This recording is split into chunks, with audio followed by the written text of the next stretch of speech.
윤석열 대통령의 지지율에 대한 조사가 계속되고 있습니다.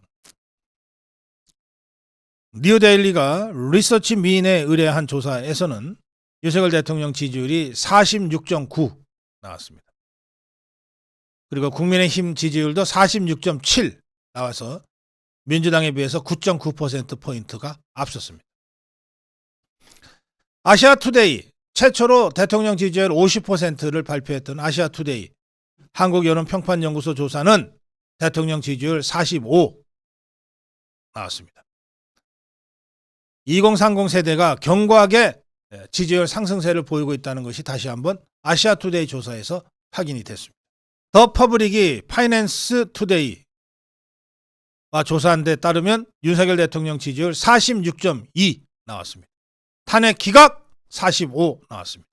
YTN이 엠브레인 퍼블릭과 조사한 데 따르면 정권 연장 45, 정권 교체 47, 국민의힘 42, 민주당 38 나왔습니다. 대통령 지지율이 어느 조사를 보더라도 대부분의 조사에서 45 전후를 기록하고 있습니다. 아시아투데이에서 2주 전에 50을 찍었고 저희 자체 조사에서 고성국 TV가 의뢰하고 한국여론평판연구소가 조사한 조사에서 52를 찍고 난 다음에 대다수 여론조사에서의 대통령 지지율이 45 전후에서 기록되고 있습니다. 자, 이건 무슨 뜻이냐? 대통령 지지율 상승이 일회적이거나 일시적인 현상이 아니라는 겁니다. 콘크리트 타설을 할 때 보면 레미콘 차가 와서 콘크리트를 붓잖아요. 그러면 이렇게 이제 쌓입니다. 이거를 타설을 해요. 왜 하느냐? 다지기 위해서 하는 거예요. 레미콘으로 부을 때 빈 공간이 있을 수 있기 때문에 그것들을 다 다져서 다시 찍어 누릅니다. 단단하게 다지기를 한 다음에 다시 콘크리트 레미콘 차로 다시 또 붓고 또 타설을 해요.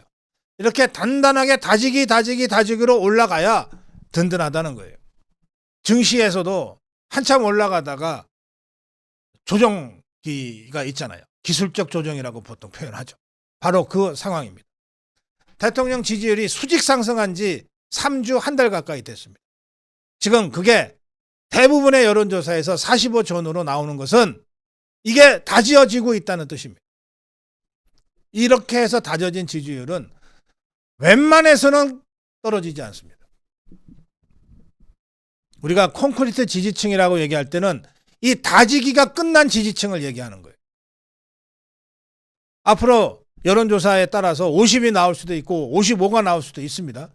무조건 올라가는 것만 중요한 것이 아니고 단단하게 다져진 콘크리트 지지층이 얼마냐가 더 중요해요.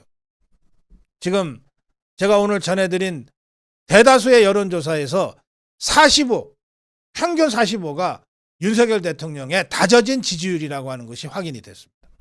당연히 탄핵 반대죠. 그 45는 단단하게 다져진 대통령 지지율이니까 이분들은 100% 탄핵 반대입니다. 그래서 왜 50이 나왔다가 갑자기 45로 떨어졌냐? 그렇게 걱정하실 거 하나도 없어요. 또 왜 빨리 55가 빨리 안 나오냐? 왜 60이 빨리 안 나오냐? 물론 상징적으로 중요합니다. 2주 전에 아시아투데이의 50, 저희 고성국 TV의 52, 이 상징적으로 중요하지만 더 중요한 것은 이걸 단단하게 다지면서 가는 거예요. 저는 다음 주 또 설 연휴가 끝나고 나면 55, 60을 기록하는 조사도 나올 거라고 봅니다. 그리고 나서 한두 주 동안 또 다져서 이 다져진 지지율이 50%가 되도록 만들어야 됩니다. 그걸 하는 데는 아마 2, 3주 정도의 시간이 더 필요할 겁니다. 지금의 지지율은 윤석열 대통령 지지율 다지기 45 다지기 지지율이다. 이런 의미가 있다는 말씀을 드리고 한 가지만 더 말씀드리겠습니다. 제가 오늘 차기 대선 주자와 관련된 조사가 있었지만 제가 얘기하지 않습니다.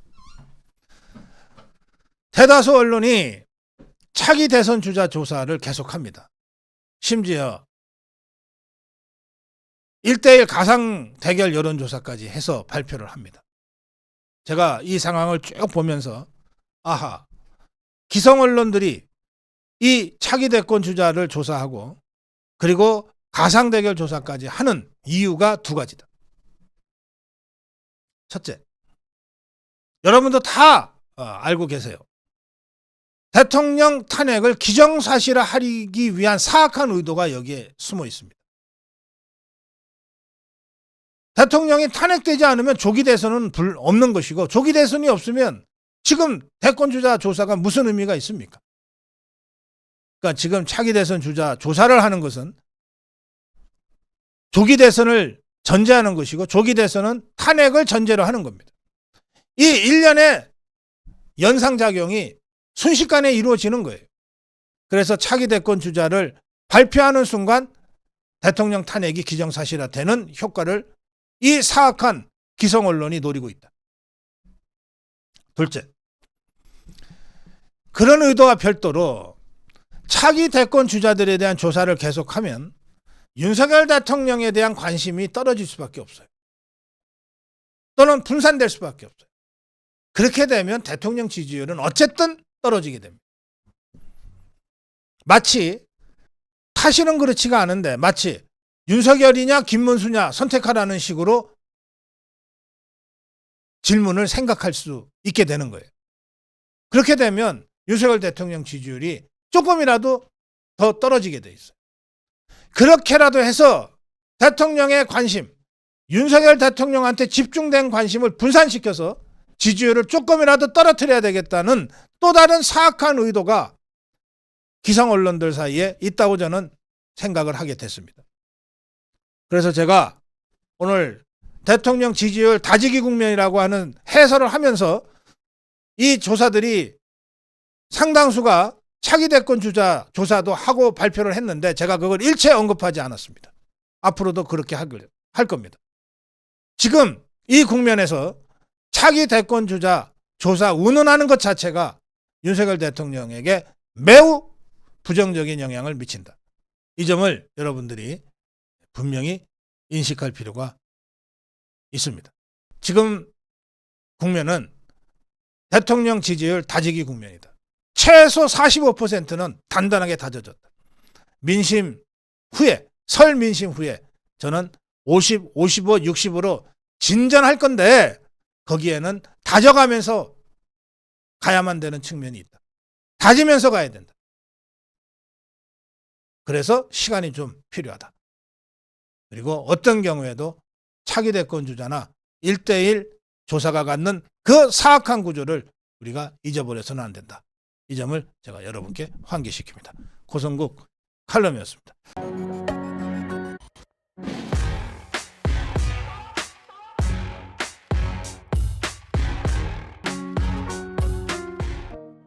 네, 지금 서울구치소 독방에 수감되어 있습니다. 윤석열 대통령 설 연휴 기간 동안 탄핵 심판 변론 준비에 매진할 거라고 합니다. 설 당일인 내일 아침 식단은 여느 때 설과 똑같을 겁니다. 떡국에 김자반하고 배추김치라고 합니다. 일식 3찬이 원칙이고 한 끼당 뭐 얼마씩 딱 규정이 돼 있어서 거기에 맞춰서 밥을 주는데 설날이라서 아마 밥 대신에 떡국이 나올 겁니다. 김자반하고 배추김치가 반찬의 전부입니다. 윤석열 대통령은 최근에 변호인단이 이제 그 탄핵 심판이나 이른바 내란죄 형사사건 대응과 관련해서 계속 접견을 하고 있는데요. 어느 때보다도 이 변호인단하고 대화를 많이 할 겁니다. 그런데 최근에 윤석열 대통령이 이렇게 말을 했다고 전해지고 있습니다. 처음부터 각오하고 시작한 일이었다. 아주 세세하게 예측하기는 불가능하죠. 그렇지만 대충은 탄핵당하고 형사사건 기소당하면서 고생하게 될 거다라고 하는 정도는 알고서 각오하고 시작한 일이다. 그렇지만 이길 수 있다. 국민을 믿고 당당하게 대처하자. 애초에 비상계엄령도 국민들께 위기를 알리기 위한 것이었고 이 위기적 상황을 극복해 줄 수 있는 힘도 국민들로부터 나올 수밖에 없다. 누굴 믿겠냐? 국민만 믿고 당당하게 나가자. 이게 지금 윤석열 대통령의 심정이라고 합니다. 그리고 공수처 청사 인근에서 분신했다 돌아가신 분을 언급하면서 침통하다. 가능하다면 변호인단이 유족들을 좀 잘 챙겨드렸으면 좋겠다. 잘 위로해달라. 이렇게 전했다고 합니다. 대통령이 각오하고 시작했습니다. 우리도 각오하고 싸워야 됩니다.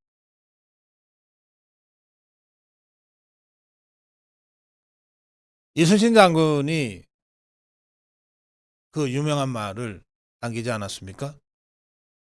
사즉생.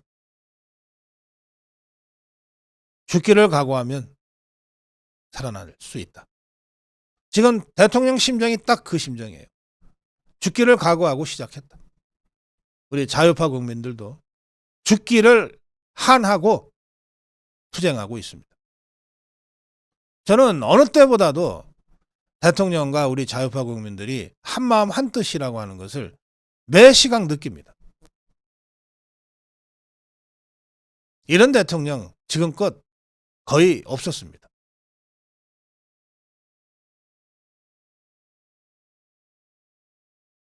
우리가 건국의 이승만 대통령, 근대화 혁명의 박정희 대통령을 많이 얘기합니다만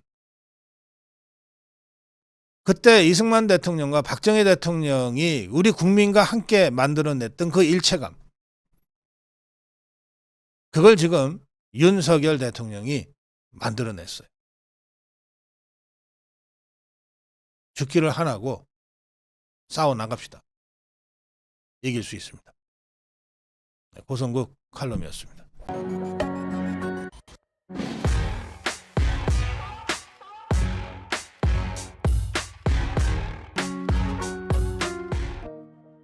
고성국 칼럼입니다. 1230의 탄핵 반대에 민주당이 완전히 당황하고 있다. 1230 세대의 표심, 한남동 관저 일대에 이어 서부지법 그리고 헌법재판소까지 1230 세대가 대거 지금 모이고 있죠. 이게 과거에 이대남 어쩌고 저쩌고 했던 것하고는 완전히 차원이 다른 현상이다 라는 지적입니다. 전문가들의 지적이에요. 민주당에서도 어쨌든 이것들도 나와서 우리 자유파 집회를 홀킷홀킷 염탐하고 가거든요. 그런데 최근에 더불어민주당 안에서도 야, 이거 평범한 젊은 사람들이 너무 많이 집회에 나온다. 이거 큰일 났다. 우리의 텃밭으로 간주됐던 이 젊은 층이 완전히 다 자유파 쪽으로 돌아섰다. 이렇게 되니까 자기들이 그동안 무슨 틀딱이니 뭐니 하면서 태극기 부대니 뭐니 하면서 덮어씌웠던 이 극우 집회 이미지가 완전히 사라져 버렸다. 왜 이렇게 됐을까? 카톡 검열. 이거 큽니다. 젊은 청년들한테 1230 세대한테 네 카톡 검열당한다? 이건 그야말로 청천벽력과 같은 소식이죠. 여론조사가 자기들 마음대로 안 나온다고 여론조사 업체를 조사하겠다? 고발하겠다? 신전대협은 민심은 입맛대로 검열할 대상이 아니다. 짧게 한마디 했습니다. 웃기지 마라 이거예요. 또 이재명이가 지금 뭐 철회 쪽으로 방향을 틀긴 했습니다만 여전히 25만 원 기본소득 그거 갖고 지금 장사하고 있잖아요. 이게 결국 미래 세대 1230 세대들은 30년 40년 후에 그 빚을 자기들이 감당해야 된다는 걸 너무나 잘 알아요. 저것들이 우리 자산을 왜 먼저 빼다가 쓰려고 그러는 거야? 그걸로 표도둑질 하려고? 1230 세대가 바보들이 아닙니다. 또 아니 윤석열 대통령 탄핵은 저렇게 막 신속 하면서 이재명이는 도대체 언제 재판이 끝나는 거야? 같은 사법 절차인데 왜 이렇게 사법 시계가 달라? 좀 심하잖아. 조국이 황우나 이재명 윤미향, 1230 세대들이 그걸 모를 것 같습니까? 너무나 잘 알아요. 불공정도 너무 심하다, 이건. 구정우 교수는 제도권의 민심들이, 올드 뉴스, 올드 미디어들이 민심을 제대로 전달하지 못한다고 생각하는 1230 세대들이 늘고 있다. 이들은 뭐 누구한테 선동당해서가 아니라 나름의 합리적 판단을 가지고, 야, 저 이재명 세력한테 나라 넘어가면 진짜 절단 나겠다. 내 자유가 완전히 박탈당하겠다. 공정은 완전히 끝날 거다. 이렇게 걱정하고 있는 거예요. 그러니까 나오는 겁니다. 또 스탑 더 스틸, 이 영어잖아요. 이게 1230 세대의 생활 문화에 잘 맞는 거예요. 생활 문화에. 한 마케팅 전문가는 호불호를 떠나서 과거의 보수 집회 이미지가 완전히 바뀌었다. 영어로 문구를 썼을 때 그 간결성, 압축성, 또 선전과 각인 효과, 온라인 등에서의 확장성, 이런 모든 것들이 다 종합적으로 작용을 해서 광화문과 한남동과 헌재 앞이 젊은 1230 세대들로 채워지고 있다. 또 사실 우리 자유파 국민들도 그들을 열렬히 환영하잖아요. 너무 막 예뻐 죽겠는 거야. 그리고 연단의 마이크를 전부 그들에게 지금 다 양보하고 있잖아요. 이래서 지금 우리 대한민국의 자유파가, 대한민국의 주류인 자유파가 완전히 새로운 정치 문화와 세대 통합, 그리고 시외 집회 문화를 만들어가고 있다. 이것이 대통령의 지지율 상승으로 바로 직결되고 있다. 이게 한번 흐름으로 형성됐기 때문에 저 종북 주사파들이 카톡을 검열해 여론조사를 고발을 해 백날 떠들어봤자 자충수반 남발하게 되는 것이다. 이 추세는 꺾을 수 없고 이미 우리 자유파는 승리하고 있다. 네, 고성국 칼럼이었습니다.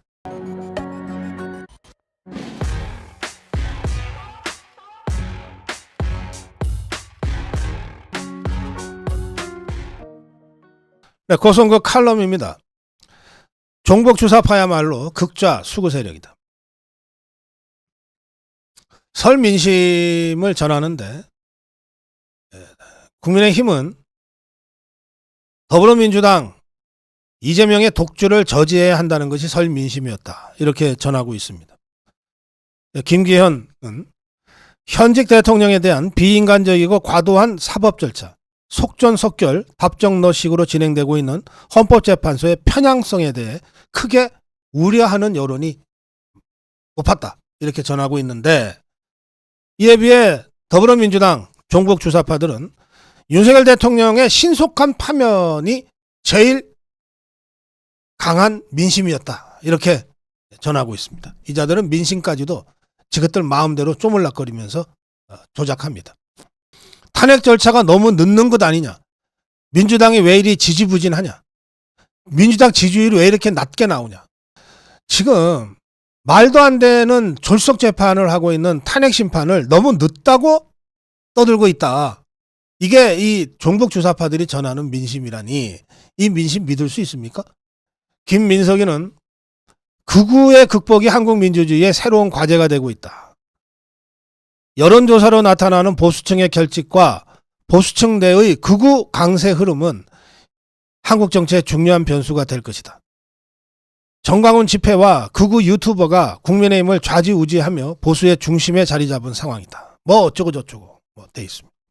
제가 김민석이 같은 자의 주장에 대해서 논평할 생각은 전혀 없어요. 어쨌든 이 자는 학생 시절부터 젊을 때 대한민국 체제를 전복시키기 위해서 할 수 있는 모든 걸 다 했던 자고, 김대중이 덕분에 배지 달고 나서부터는 이쪽 저쪽 옮겨 다니는 것을 하도 많이 해서 별명이 민새가 돼버린 자입니다. 이런 자가 지금 광화문 국민 총걸기 대회를 무슨 그군이 어쩌니 하고 공격을 하고 있어요. 그런데 이 자들의 얘기를 보면 진짜 세상이 어떻게 변하는지를 전혀 몰라요. 이 극우 유튜버를 계속해서 지금 이 공격하고 있잖아요. 자, 오늘 재미있는 기사를 하나 봤습니다.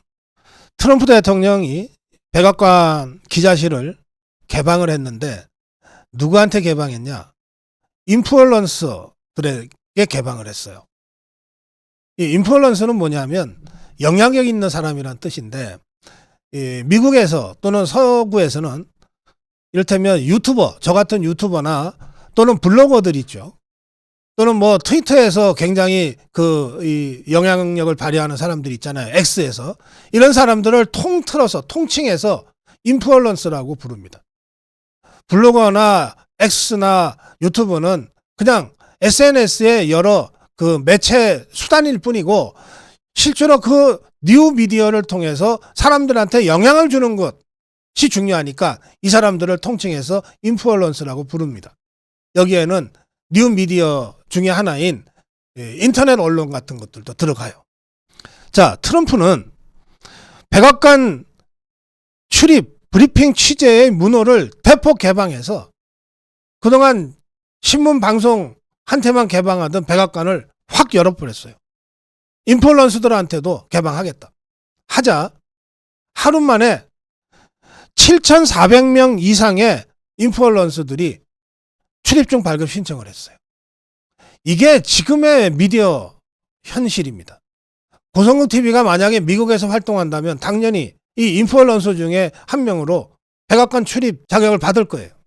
악시오스라든지 브레이트바트 같은 이 온라인 매체들이 가장 먼저 출입 신청을 했답니다. 레빗 대변인은, 백악관 대변인은 이렇게 설명합니다.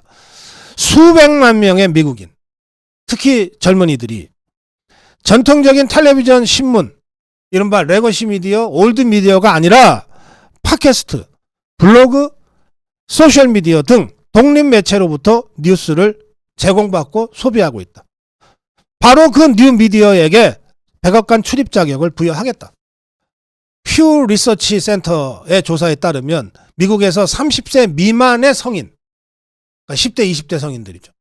40%가 인플루언서를 통해 시사 정치 뉴스를 얻고 있다고 조사가 됩니다. 미국은 올드 미디어, 레거시 미디어가 우리나라처럼 완전히 한쪽으로 기울어지지 않았음에도 불구하고 그렇다는 거예요. 우리는 더하죠, 당연히.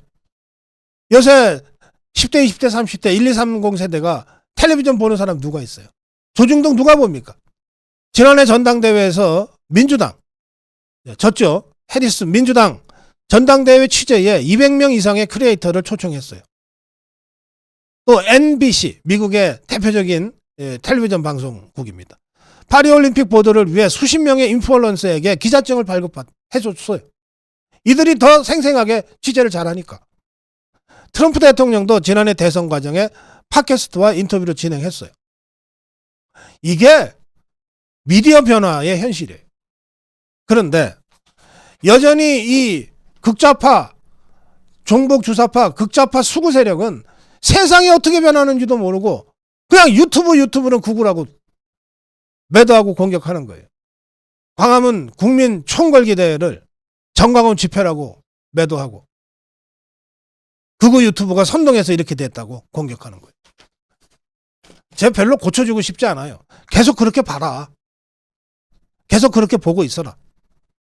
세상이 어떻게 변하는지도 모르고 그야말로 극좌 수구 세력으로 고집스럽게 남아 있어라. 국민이 응징할 것이다. 고성국 칼럼이었습니다.